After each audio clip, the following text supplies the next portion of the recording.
बिस्मिल्लाहिर्रहमानिर्रहीम। अस्सलामुअलैकुम ख़वातीन और हज़रात, आप देख रहे हैं वीएनपी ऑन साइट अपने मेज़बान मोहम्मद जहांज़ेब के साथ। आज हम बात करेंगे एजुकेशनल साइकोलॉजी के बुनियादी मेथड्स की, या वो तरीका है कार जिन्हें बरूए कार लाकर एजुकेशनल साइकोलॉजी किसी भी शख्स के नफ्सियाती मसाइल की तह तक पहुंचती है या किसी भी मसले की हकीकत को दरियाफ्त करती है। तो आज की बात के आगाज से पहले दुआ। बिस्मिल्लाहिर्रहमानिर्रहीम। रब्बि इश्रह ली सदरी वयस्सिर ली अमरी वहलुल उक़दतम मिन लिसानी यफ़क़हू क़ौली। आमीन। एजुकेशनल साइकोलॉजी का पहला और कदीम तरीन मेथड या तरीका कार इंट्रोस्पेक्शन मेथड को तसव्वुर किया जाता है। इंट्रोस्पेक्शन मेथड बुनियादी तौर पर साइकोलॉजी का सबसे कदीम तरीका, वो तरीका कि जिस वक्त साइकोलॉजी अव्वल इल्म फ़लसफ़ा से अलहदा हुई और एक अलग इल्म के तौर पर सामने आई, तो उस वक्त फ़लसफ़ा से जो मेथड्स मुस्तार लिए साइकोलॉजी के इल्म ने, उनमें से इंट्रोस्पेक्शन मेथड था।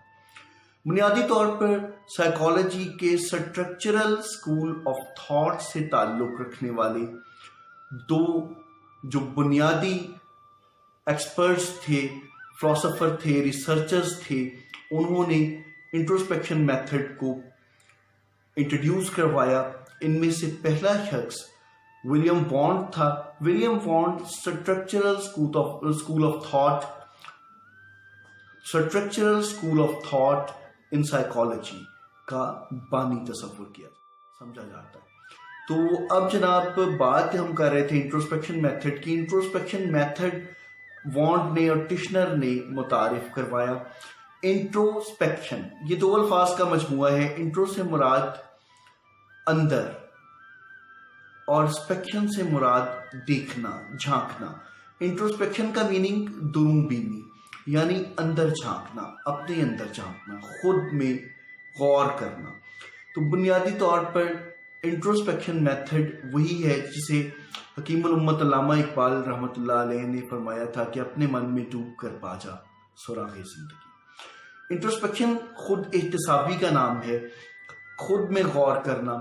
स्ट्रक्चरल स्कूल ऑफ थॉट से ताल्लुक़ रखने वाले जो फिलोसोफर्स और साइकोलॉजिस्ट थे, वो उनका मानना ये था कि इंसान का शऊर जो होता है वही उसके जहन की असल होता है।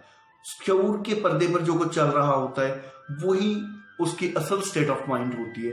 तो इसलिए ये कहा गया कि इंसान के लिए ये जानना कि वो किन मसाइल के साथ है, उसके मसाइल के असल रीजंस क्या हैं, क्या चल रहा है उसके माइंड में, ये उसके लिए खुद के लिए सबसे इजी है।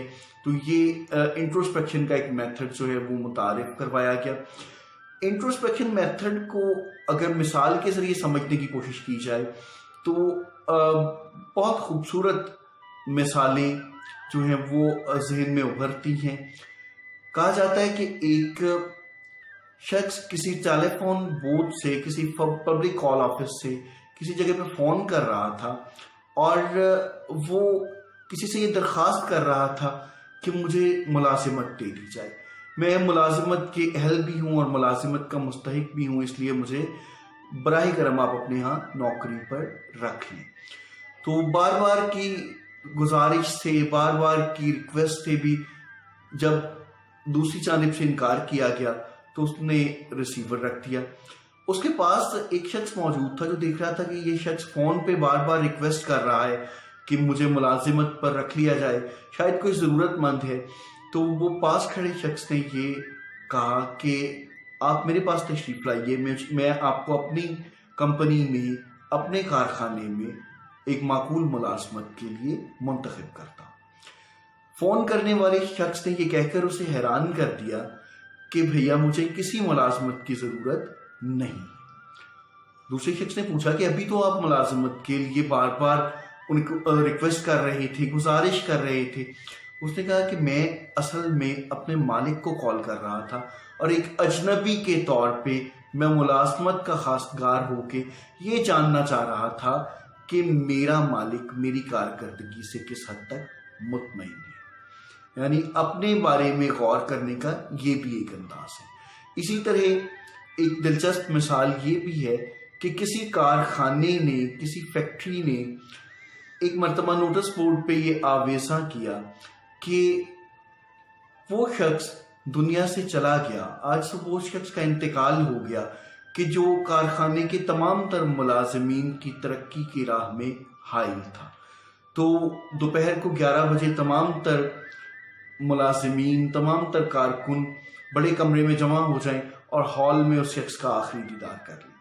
जिस वक्त तमाम तर लोग इस तजस्सुस के साथ हॉल में पहुंचे कि वो कौन सा शख्स था जिसने साल साल से हमें तरक्की नहीं करने दी, वो जिस वक्त उन्होंने ताबूत में झांक के देखा तो ताबूत में एक मिरर लगा हुआ था, ताबूत में एक मिरर जो है वो मौजूद था, वो फिट था, जिसमें उनको अपना चेहरा दिखाई दिया। यानी कारखाने के मालिकों ने या कारखाने के जो सुपरवाइजर्स थे, जो मैनेजर्स थे, जो उसका बोर्ड ऑफ डायरेक्टर्स था, उन्होंने ये पैगाम दिया अपने वर्कर्स को कि अगर आपने अपनी तरक्की में रुकावट को तलाश करना है तो अपने अंदर तलाश कीजिए। अगर आपने ये देखना है कि कोई प्रॉब्लम है आपके साथ, क्या प्रॉब्लम है, आपकी तरक्की क्यों नहीं हो रही, आपके इंसेंटिव्स क्यों नहीं बढ़ रहे, आपको दुनिया में मौके क्यों नहीं मिल रहे, तो कहीं बाहर तलाश करने की बजाय अपने अंदर तलाश कीजिए। तो वो मुझे किसी साइकोलॉजिस्ट का कॉल याद आया। उसने कहा था कि अमेरिकन साइकोलॉजिस्ट डॉक्टर टिम ने कहा था कि इससे कोई फर्क नहीं पड़ता कि आप क्या हैं, फर्क इससे पड़ता है कि आप खुद को क्या समझते हैं। तो आप अपने अंदर गौर कीजिए। और इंट्रोस्पेक्शन की एक मिसाल अगर मैं तारीख़ इस्लाम से दूं तो बहुत खूबसूरत वाक़या आप सबको भी याद होगा कि जब शहजादा कौनैन हज़रत इमाम हुसैन रज़ी अल्लाह तआला अन्हु ने और दूसरे शहजादा अली मकाम हज़रत इमाम हसन रज़ी अल्लाह तआला अन्हु ने किसी शख्स को अपने बचपन के आलम में, अपने बचपन के ज़माने में गलत वज़ू करते हुए देखा, ना दुरुस्त तरीके से वज़ू परफॉर्म करते देखा, तो उन्होंने उसे जाके डायरेक्ट से समझाने की कोशिश नहीं की। उन्होंने उसकी गलती निकालने की, उसे बुरा भला कहने की या उसे मलामत करने की कोशिश नहीं की, बल्कि उन्होंने कहा कि आप हमारा वज़ू देख के बतलाइए कि गलती जो है वो हम में से कौन सा भाई कर रहा है। जब दोनों शहजादों ने दुरुस्त अंदाज में वज़ू किया तो उस सहाबी को अपने वज़ू का जो है वो एरर पता चल गया, वो आइडेंटिफाई कर लिया उन्होंने। तो ये इंट्रोस्पेक्शन का एक मौका हज़रत इमाम हसन और हज़रत इमाम हुसैन अलैहिमुर रिज़वान ने प्रोवाइड किया उस मुअम्मर सहाबी को। इंट्रोस्पेक्शन मेथड के अगर मेरिट्स और डीमेरिट्स की बात की जाए तो बुनियादी तौर पे ये एक ऐसा मेथड है, फ़ायदा इसका सबसे बड़ा ये है, ये खुद में झांकने का ऐसा मेथड है कि इस तरह कोई भी मशीन, कोई भी दूसरा मेथड किसी शख्स में नहीं झांक सकता, इस तरह दरूबीनी नहीं कर सकता जिस तरह से इंसान अपने अंदर गौर खुद कर सकता है। इसीलिए शायद हदीस पाक में फरमाया गया, मन अरफा नफ्सहु फ़क़द अरफा रब्बहु, जिसने खुद को पहचान लिया उसने अपने रब को पहचान लिया।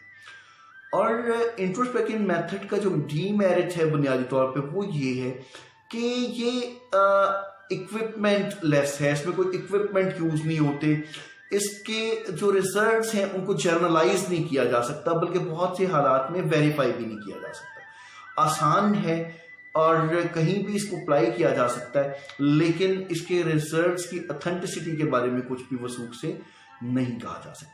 तो ये इंट्रोस्पेक्शन मेथड की बात थी। एजुकेशनल साइकोलॉजी के दीगर मेथड्स को हम अगली वीडियोस में डिस्कस करेंगे। बहुत शुक्रिया।